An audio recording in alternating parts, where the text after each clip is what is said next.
Okay, that actually worked. The phone was having touch issues that I used to record it because of the massive dead spot in the corner.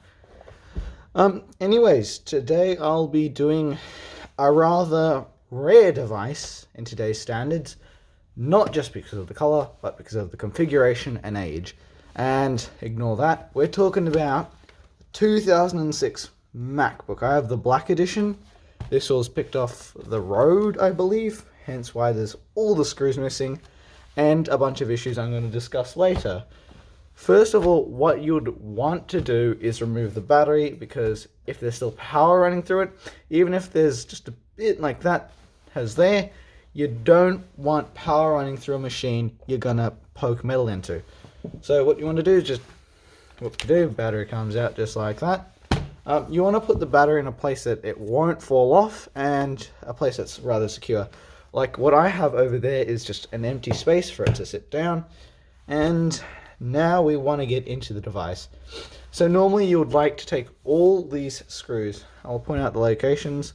There's one there, two there, two there, two there. Screws all along the inside, along there, 1, 2. And from that, I've already done it beforehand to save an abundance of time. You have the machine itself. So the issue with some of these is that when you press the button, nothing happens. Of course, I've removed the battery, but because of the way these laptops are designed, it is a big pain in the ass. In that, I mean, everything you see on this front panel right here is all connected through one tiny little, very fragile connector. And the most typical way for that to break is the pins detached from the little plastic socket it comes out of. And I'm going to give you a temporary fix. Of course, if you want to actually fix it, it's better off getting a whole new connector, which most likely involves getting a new keyboard. But I'm going to show you a temporary fix, and I hope this helps. And now that we've unscrewed it, or at least hopefully you have, we're going to open up the device carefully, making sure, wiggle this one out, put a bit of force there, beautiful. And inside we have the bail of which you want to fix. Now I'm going to get the microscope because pretty much no one is going to see this on my camera.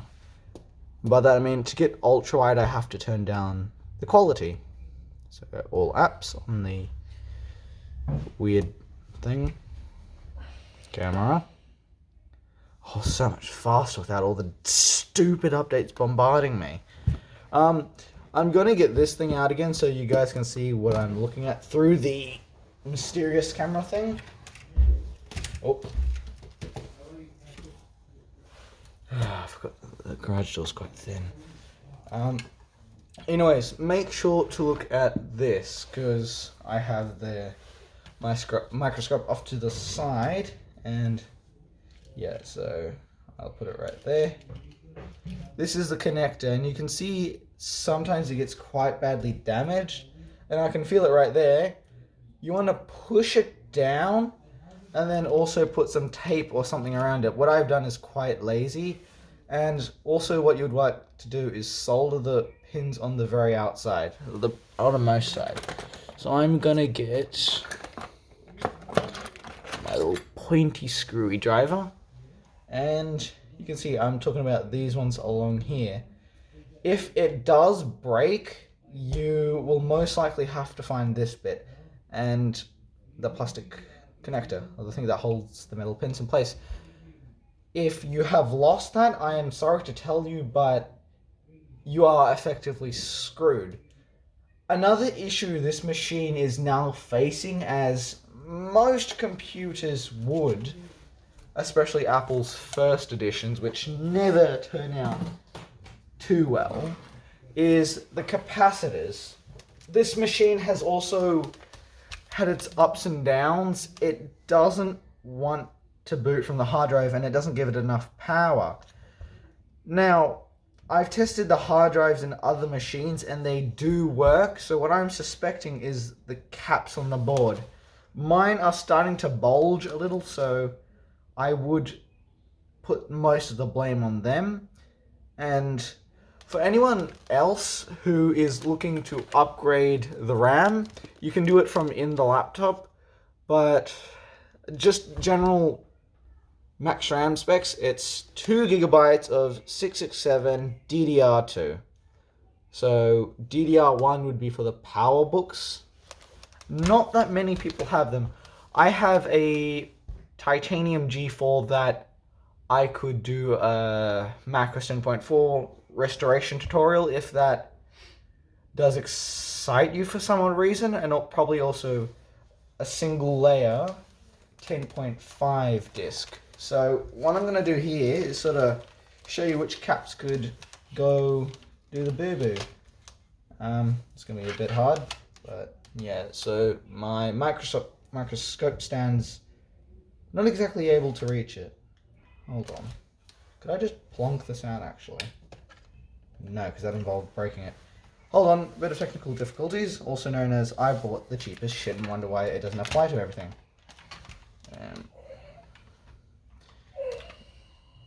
Yeah, so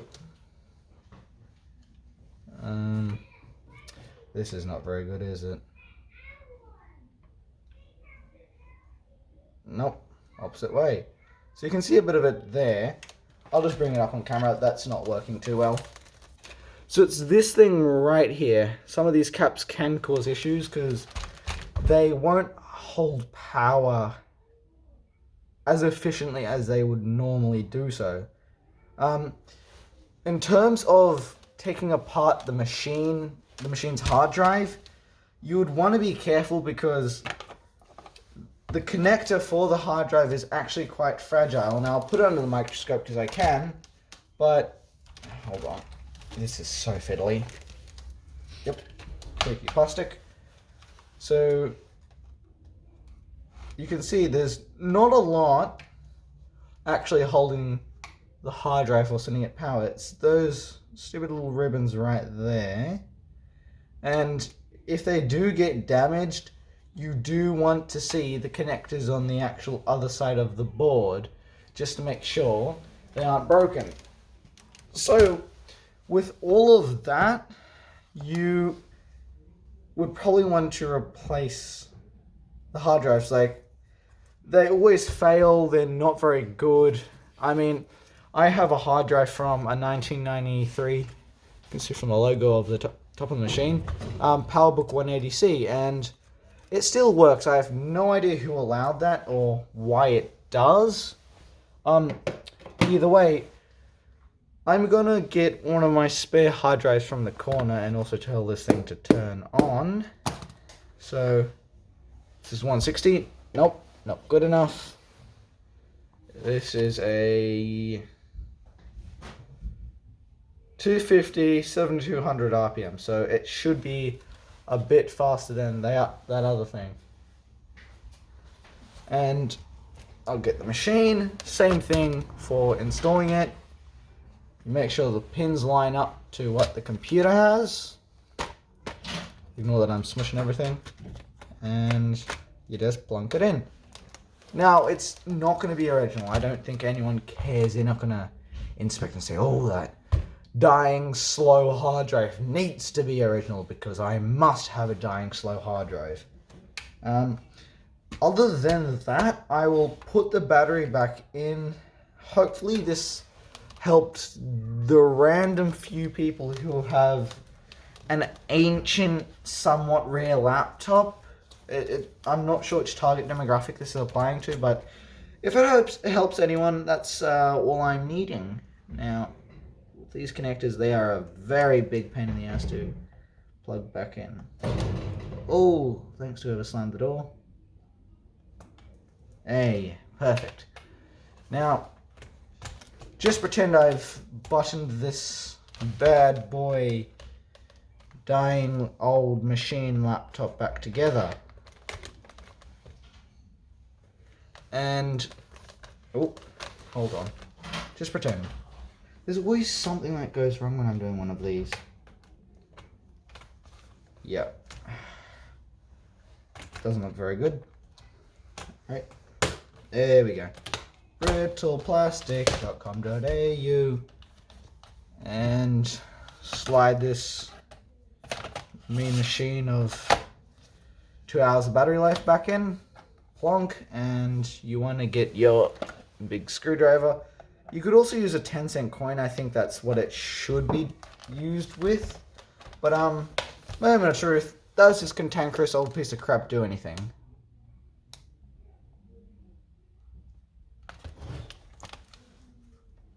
Oh, well, no crap, it doesn't. The battery's dead.